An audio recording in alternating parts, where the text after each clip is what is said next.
రెడ్డి సుజాత గారికి పర్యావరణ ప్రజాభిప్రాయ సేకరణకి విచ్చేసిన జిల్లా జాయింట్ కలెక్టర్ గారికి ముందుగా అందరూ కూడా ఆంధ్రప్రదేశ్ కాలుష్య నియంత్రణ మండలి ప్రాంతీయ కార్యాలయం నెల్లూరు ఎన్విరాన్మెంటల్ ఇంజనీర్ గారికి మరియు తహసీల్దార్ గారికి మరియు గ్రామ ప్రజలకు పోలీస్ సిబ్బందికి మీడియా మిత్రులకు ఎన్జిఓ సోదరులకు వేమ ధన్యవాదములు.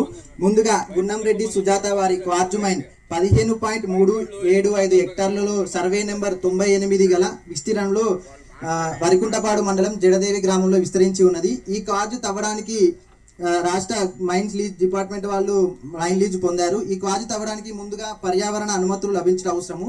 ఈ పర్యావరణ అనుమతించడం భాగంగా ఈ రోజు ఈ కార్యక్రమం మీ గ్రామం యందు నిర్వహించడం జరుగుతుంది. ఈ పర్యావరణం పొందడానికి చుట్టుపక్కల గ్రామాల నుంచి వివిధ గ్రామాల ప్రజల నుంచి అభిప్రాయాలు స్వీకరించడం జరుగుతుంది. ఈ సుమారు ఈ క్వార్జు ప్రాంతం 17.375 హెక్టార్లు. ఈ ప్రాజెక్ట్ ఖర్చు సుమారు 150 లక్షలుగా అంచనా వేయడం జరిగింది. ఈ ప్రాజెక్టు చుట్టుపక్కల వచ్చేసి సమీప గ్రామం వచ్చేసి తూర్పు చిన్నంపల్లి ఏదైతే 870 మీటర్ల దూరంలో ఉన్నది. మళ్ళీ దీని చుట్టుపక్కల రోడ్డు ఏదైతే జడదేవి రోడ్డు 1.35 కిలోమీటర్ల ఉత్తరం దిశన మరియు చుట్టుపక్కల పట్టణం ఏదైతే ఈ క్వారీకి చుట్టుపక్కల పట్టణం వచ్చేసి వరికుంటపాడు 4.6 కిలోమీటర్లు ఉత్తర తూర్పు దగ్గర ఉంది.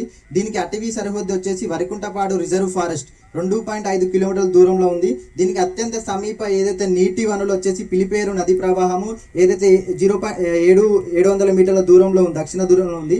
ఇక్కడ ఈ క్వార్జు ఏరియాలో మొత్తం 5,99,380 రిజర్వ్ ఏదైతే వనరులుగా నిర్ణయించడం జరిగింది. వీళ్ళు సుమారు సంవత్సరానికి 45,040 టన్నులుగా తీయడానికి ప్రతిపాదించడం జరిగింది. ఈ గని యొక్క కాలం 6 సంవత్సరాలుగా మేము నిర్ణయించడం జరిగింది. ఇక్కడ మైనింగ్ పద్ధతి వచ్చేసి డ్రిల్లింగ్ మరియు బ్లాస్టింగ్ తో చేస్తారు. బ్లాస్టింగ్ వచ్చేసి సాధారణ పేలులతో చేస్తారు. ఇక్కడ ప్రస్తుతం పర్యావరణం అధ్యయనం చేయడం.